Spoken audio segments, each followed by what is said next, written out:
Many of us have been around pollution or passed by polluted sites that had a stench to them, and we had to breathe it, and it was very uncomfortable.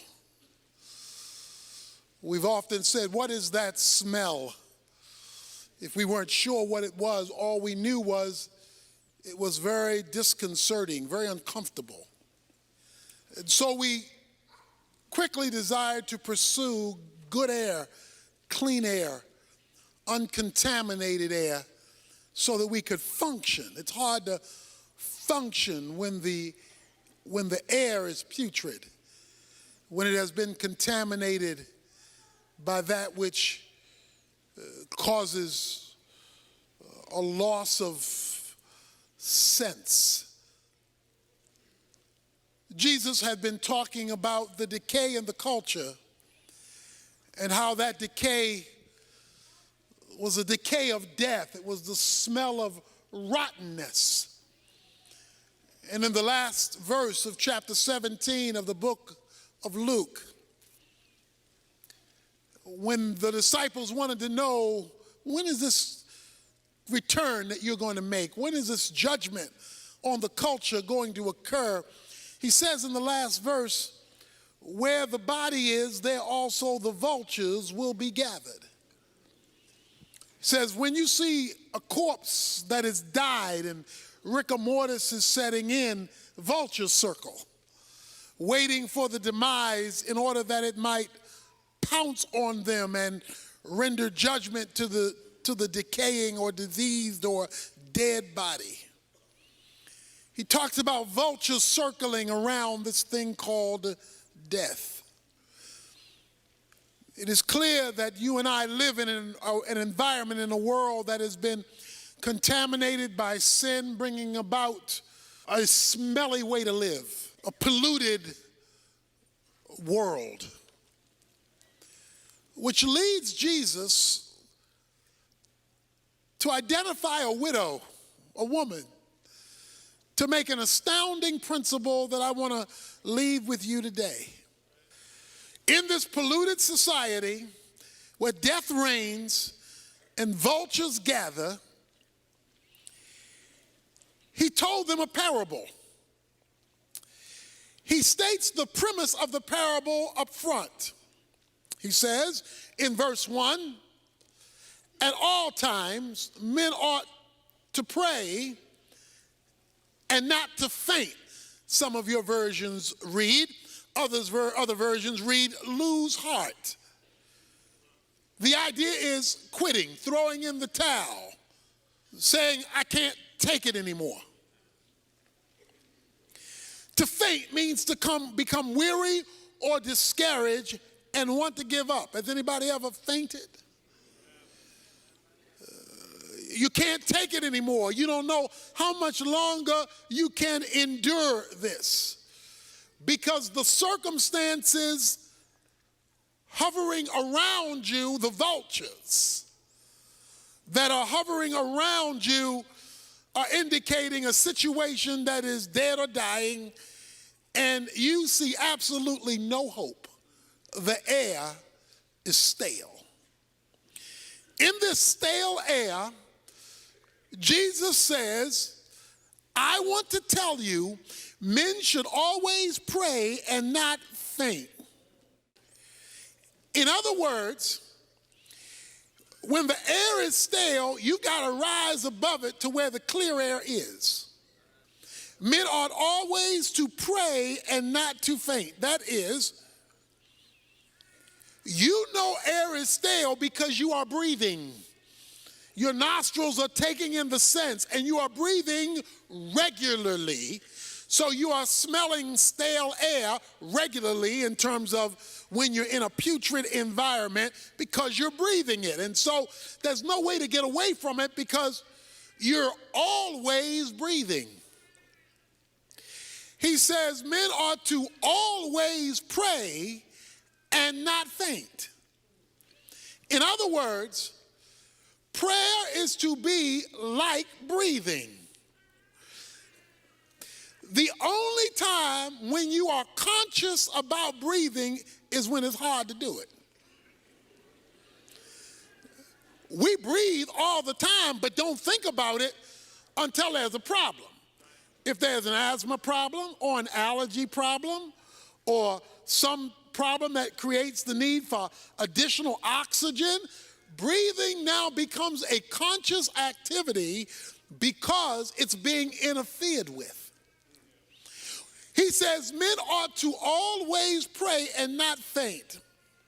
Men ought to always be in communication with God because your ongoing breathing in prayer will keep you in good air,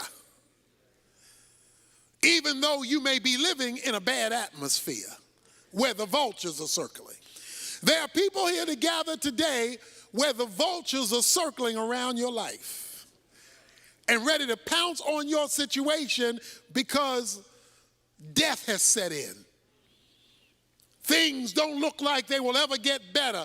Things don't look like they will ever change. Things don't look like they will ever work out for you. And all you see are things going downhill and the vultures circling, ready to pounce on you and do you in. Coming off of that, Jesus says to his disciples, men ought to always maintain contact with God like breathe. It should be so normal that you're doing it even when you're not conscious you're doing it. Because it's a orientation, not just a position. Prayer is not just getting on your knees. It's not just clasping your hands. It's not just closing your eyes. It's not even just mouthing words. Prayer is an atmosphere of operating. You are operating in connectivity with God. Or as the word we've looked at last Wednesday, abiding. This is the air I breathe. The song says, I am in constant contact with God, which means that you are praying more than you know you're praying. See, sometimes we're praying and we identify the formal times. But there ought to be informal time, because if prayer is an atmosphere, if it's a breathing, then that means you're in contact with God as a normal way of functioning, not just as a scheduled activity that you do. There's this orientation. He wants men to always pray and not think. That's his thesis, his major point. Where God is interfaced with as a way of life, not simply as a schedule. There ought to be that, the time in your closet, a scheduled program. That leads him to a story that he wants to tell about this that is extraordinary. And most of us have read this story many times, but perhaps there's something in here that you may never have seen before, yet I believe it is the epicenter of the point of the parable and will totally change your life, my life, if we grasp it. In a certain city, we're told, there is a judge who does not fear God nor men. In other words, he doesn't care what God thinks, and he doesn't care what people say, because he is the judge. During biblical times, it was a lot like Western times, when there would be the circuit judges, and the Western towns would wait for the judges to come to hold trials, and the judges would go from town to town to town, and they would hold the criminals in the town jail until the judge came to render a verdict. So they were circuit judges.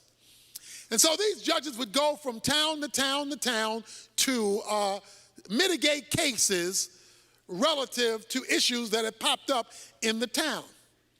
So there is this judge, but we're told something about the judge, that the judge is an unrighteous judge. In other words, he does not operate legally. He does not operate according to the rules.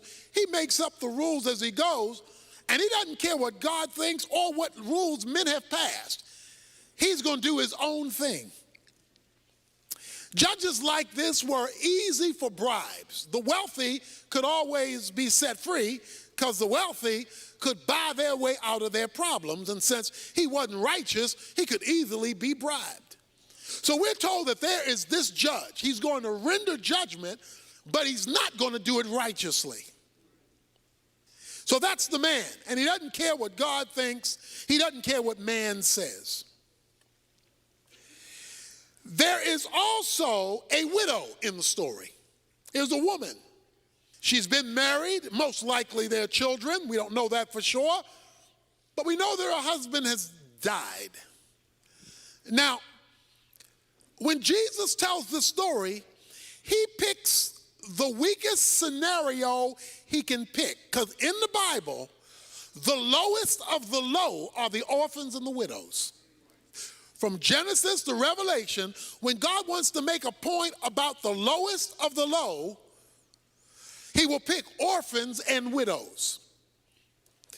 This widow had a number of problems based on biblical history. First of all, there was little protection for women.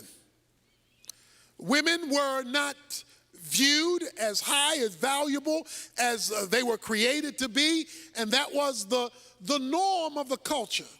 Not only that, but she has no husband, so there's nobody to stand in for her. She must stand on her own. In addition to that, widows in the Bible are normally postured as being poor, without financial resources because there's no husband providing, so she's out on her own. In addition to that, the fact that she has to plead her own case means she has nobody in her circle of influence who can stand up for her. She must stand up for herself. So here we have a woman out there by herself on her own trying to make it. Now the situation is that there is something has happened in which she has been wronged.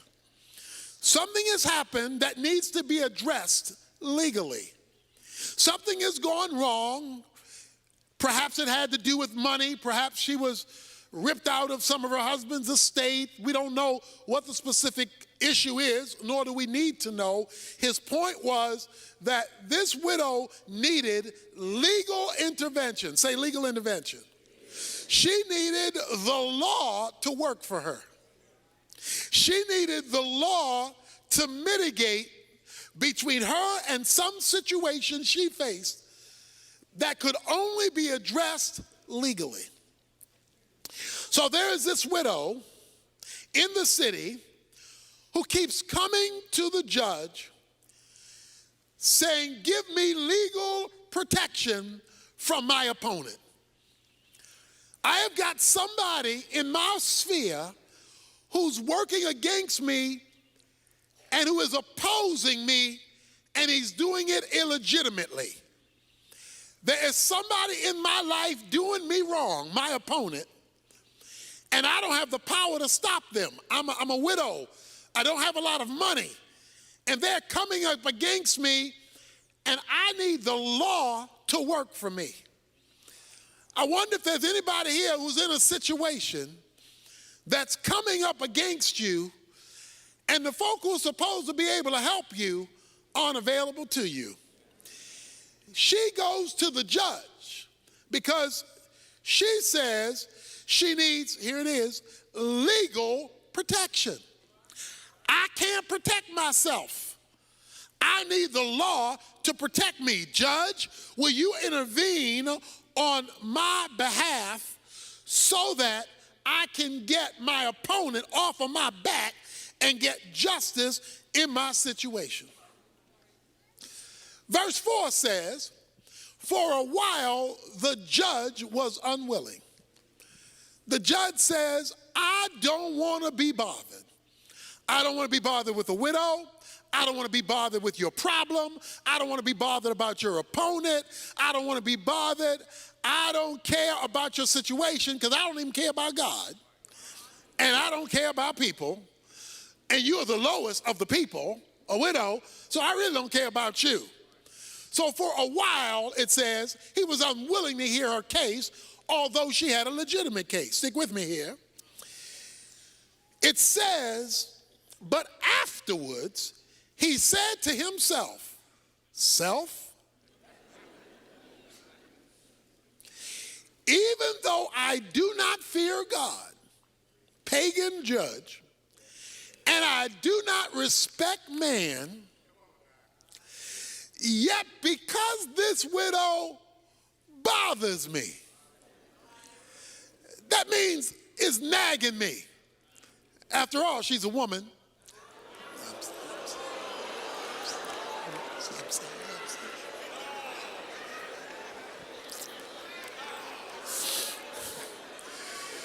Let's give the benediction.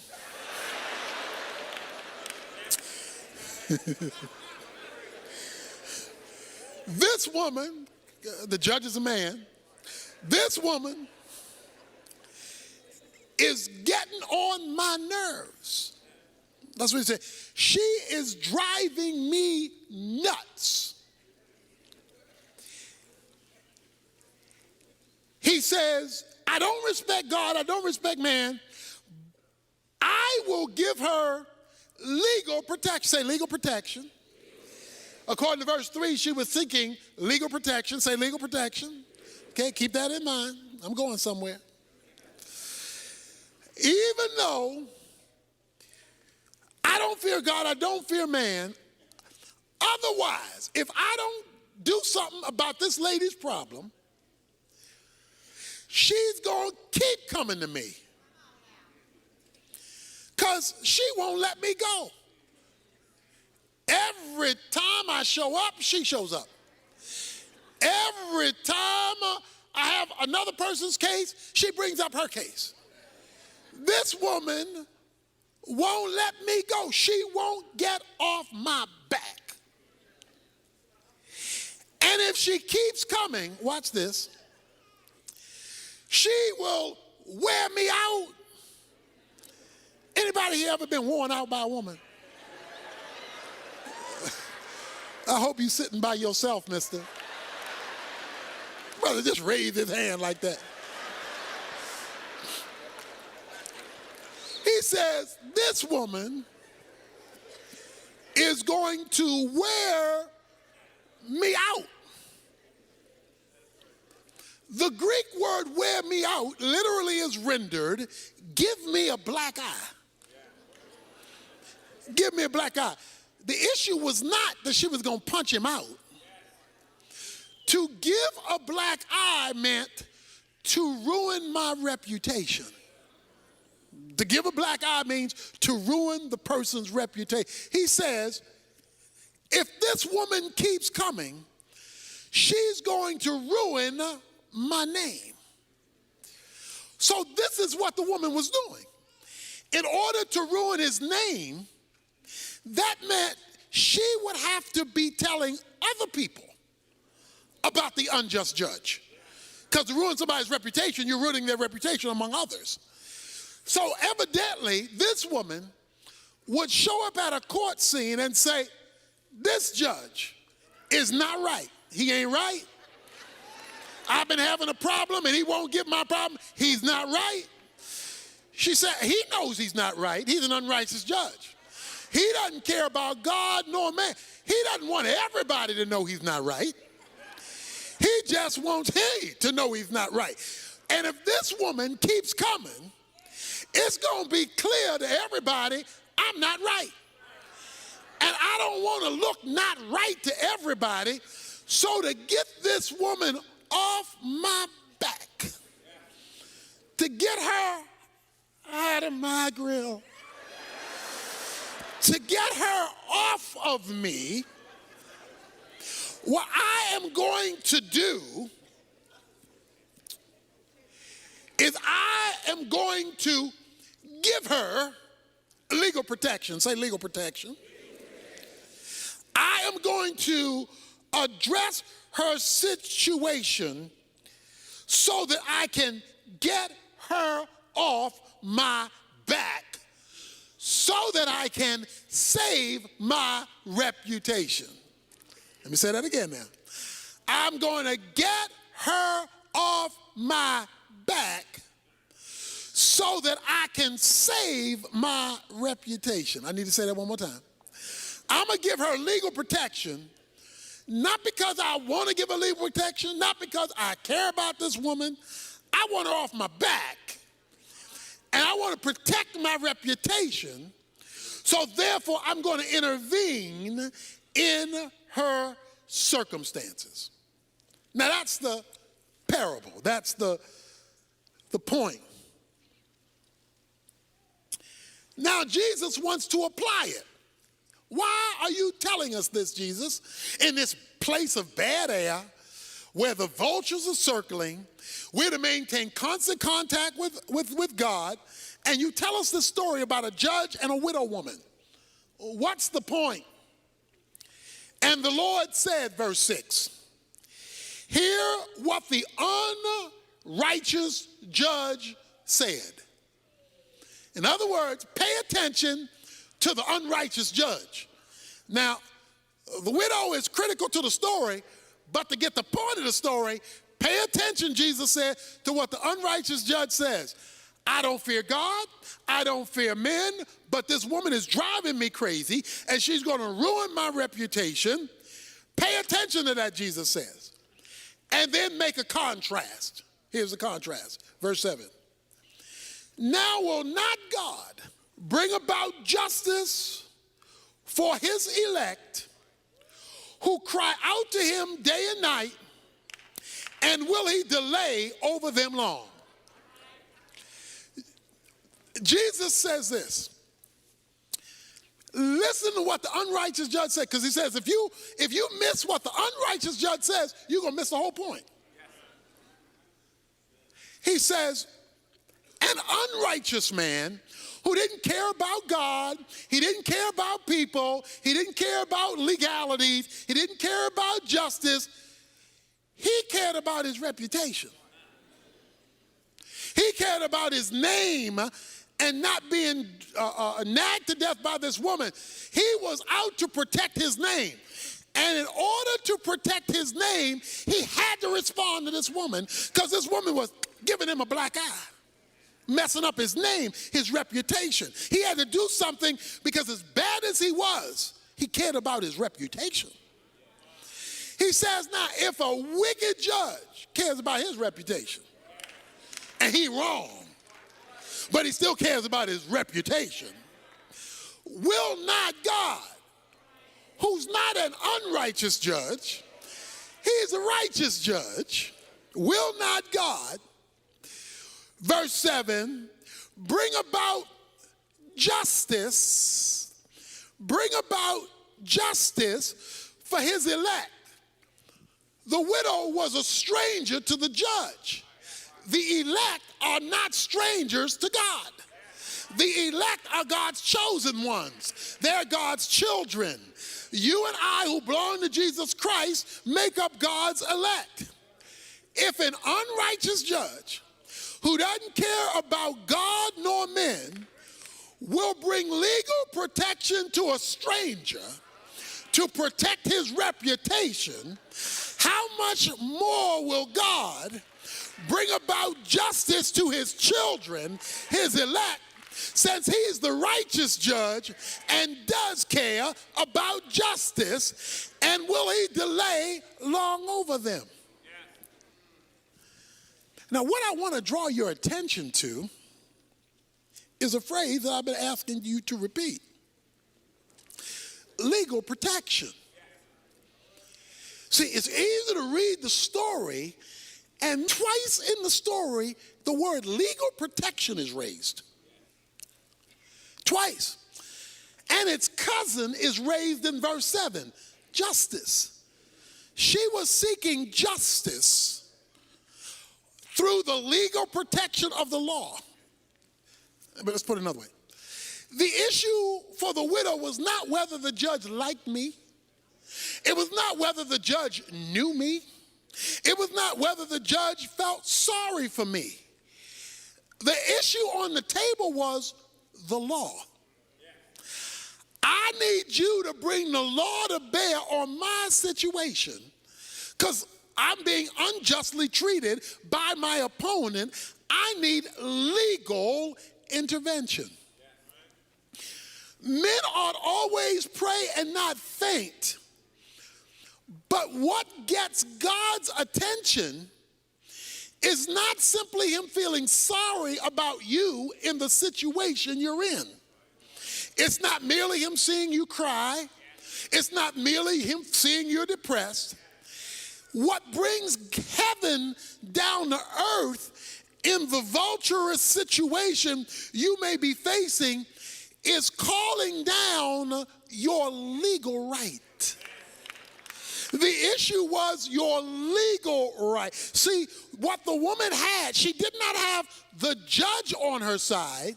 She had the law on her side. And even though the judge didn't care about the woman, she kept bringing up, but the law says. And when she brought up the legal thing, he had to deal with that, because for him not to address the law was to kill his reputation, because the judge was obligated to the law. Now let me explain what I'm trying to say here today. What I'm trying to say here is that God, who cares about us, we're part of the elect, who's righteous, has concern about his law. That is, God has obligated himself to his own word. God has obligated himself to what God has said himself. God is tethered to his own law.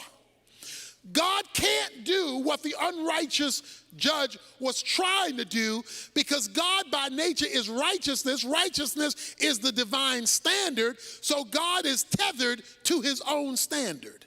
So God is always going to operate in concert with his own law. Now, the woman calls for legal protection, watch this now, because she knew she had the right to it. In other words, let me put it another way. If she didn't know what the law was, if she didn't know that the law, there were rules in the law book to deal with the situation she was facing, she wouldn't have been able to call on the law, because she wouldn't have known the law applied. It was her knowledge that there is a righteous law in the book that deals with my opponent's situation, and I'm going to the authorized person, the judge, to render the law on my behalf, that took her to nagging the judge. She could nag the judge even though the judge didn't care about her, because she knew what was written that was in the law book that applied to her situation. Not to know what was written is not to have a basis to appeal to the judge. Because remember, it says she wanted legal protection. She wanted something that would come from the law to act on her behalf. Hold your finger here. Turn back a couple of pages to Luke chapter 13. In Luke chapter 13, it's the Sabbath. The Sabbath was the law. It was one of the 10 commandments. Jesus, a certain woman, verse 11, for 18 years had a sickness caused by a spirit, and she had been bent over, and could not straighten up. And Jesus saw her. He called her over and said to her, "Woman, you are freed from your sickness." He heals her on the Sabbath. And he laid his hands on her, and immediately she was made erect again and began glorifying God. But the synagogue officials, indignant because Jesus had healed her on the Sabbath, began saying to the crowd in response, "There are 6 days in which work should be done, so come during them and get healed, and not on the Sabbath." So they're saying, Jesus, you're out of order for healing this lady on the Sabbath. Jesus then says to them, "You hypocrites, does not each of you on the Sabbath untie his ox and his donkey from the stall and lead him to get water? And this woman," watch this, "and this woman," here it is, "and this woman, a daughter of Abraham. Not just this woman. I want to tell you who this woman is. She's a daughter of Abraham, who Satan has bound for 18 long years, should she not have been released from this bond on the Sabbath day. Watch this now. You hypocrites, you will release an ox on the Sabbath from being tied up so he can get some water. I come to release a woman who's been tied up for 18 years on the Sabbath. You're upset about me releasing a woman when you're not upset about you releasing a donkey. Let me tell you, Jesus says, why I released this woman. I released this woman because this woman, he says, is a daughter of Abraham. Watch this now. The Sabbath was the law given under Moses. Abraham precedes Moses. He says, there is a legal relationship I have to this daughter. Because there was a covenant made with Abraham by God that God would bring healing to his people in covenant with an Abrahamic agreement when the problem came from a spiritual source. We heard that the woman was bent over, but her medical condition, watch this now, was tied to a spiritual condition. It said Satan had so messed up her life that it showed up physically and she had to walk bent over. It wasn't just because of her age. It wasn't just because of calcification in her back. It was because the devil had so intervened in her life that her physical problem was tied to a spiritual dilemma. But the lady had something that the chief priest didn't understand. She had a legal relationship tied as a daughter of Abraham. And because of the legal relationship, it overrode the Mosaic law that says you can't do this on the Sabbath. But if you don't know your legal relationship, then you can't call on your legal relationship to deliver you from. Some of us have been in problems, situations, circumstances, and messes for 18 years. And we wonder why God hasn't come through yet, because we have not yet appealed to our legal right. But why haven't we appealed to our legal right? We don't know our legal right. And if you don't know the law, you can't appeal to the law. The widow knew the law and says, because the law is in place, I am going to bring the law to bear. If an unrighteous judge will submit to the law, even though he doesn't have regard for God and regard for man, how much more will a righteous God who is committed to the law appeal to the legal cause of his people? We get and we pray, but what we don't do is pray legally. In other words, we don't make God have to appeal to his own law. We come with generalities and vague things that have nothing to do with nothing. Bless my day, bless my family, bless my food, bless my situation, bless me as I drive, bless me as I ride. Those are cutesies. He says, when you've been jacked up for 18 years, when life has just messed you up, when you're like the widow and you have no place to turn, you need to know your rights. Everybody in here is an American citizen. You need to know your rights. If somebody wants to search your house and doesn't have a court-ordered right to come in there, you need to know your rights. You need to know your rights, that you have a right to a lawyer if you are arrested. You need to know your rights, because if you don't know your rights and a policeman arrests you who doesn't fear God and doesn't fear man, he could jack you up if you don't know your rights. But when you know your rights, then you can call with authority on that which you deserve because of your legal status. He says men ought to pray, but not in some vague way.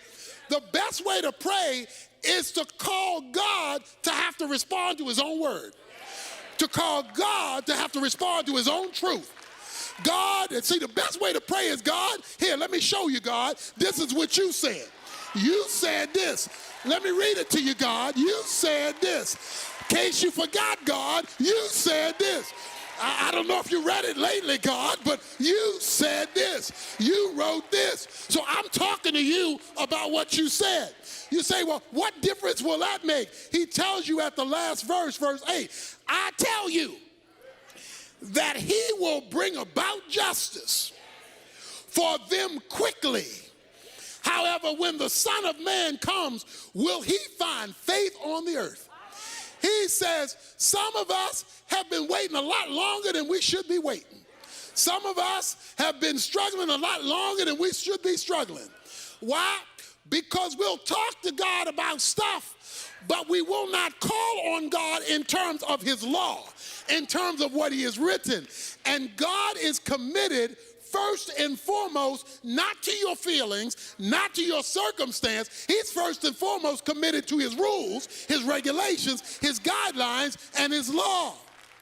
That's why, I love this too. The woman came and she verbally, publicly rendered out what the judge was supposed to be doing, because he's concerned about his reputation. So she is, watch this now, here's the word, decreeing what should be done. What does Mark 11 say? He says, if you will say to this mountain, a mountain in the Bible is an impossible situation to climb over. That's what a mountain means. It's a circumstance you can't get over. It's a hump you can't get over. It's a situation you can't fix. It's a problem you can't solve. It's a situation that you can't change. That's a mountain. He says, if you will say to this mountain, speak it. See, decree your deliverance. But before he said speak it, a couple of verses before then he says, is it not written? So before he says speak it, you don't just go up to a situation and say, go, bye-bye, gone, disappear, hocus pocus. No, It says before, is it not written? And when Jesus says, is it not written, then he comes and says, you can speak to this mountain. So here's what you're supposed to do. You're supposed to look at your situation, look at your opponent, look at your mountain, look at your bent over situation. Then find out what God says about your situation, says about your mountain, says about your bent over situation. Then you're supposed to speak to your mountain, speak to your situation, speak to your scenario, and tell the situation what God said. Tell the person what God said. Speak to it in the name of the law, and will not God move swiftly? Verse 8 says, won't he show up quick? Won't he come out of nowhere? Won't he show up in a way you never expected if he can get you to function legally with him?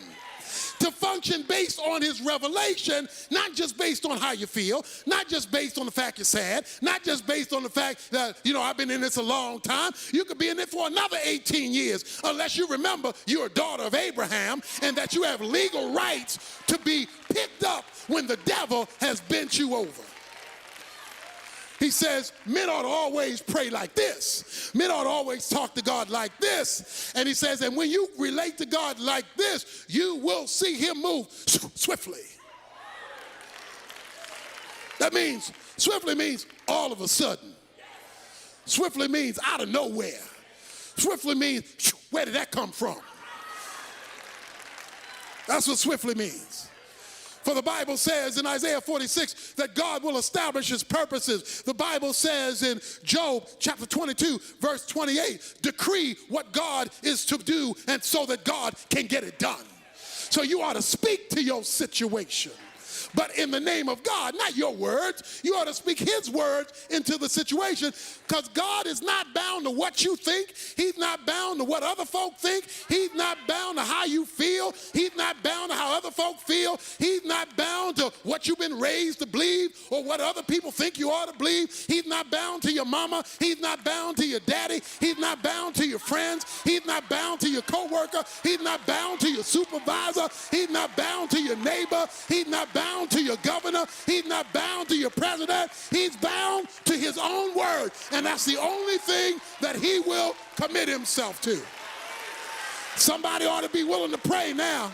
Somebody ought to be willing to call on him now, day and night, night and day. You ought to get up and say, that's what you said. You ought to go to bed and say, that's what you said. I'm holding you to what you said. And he said, if he can see that you're appealing to his law day and night, out of nowhere, you will see divine intervention. Let's stand.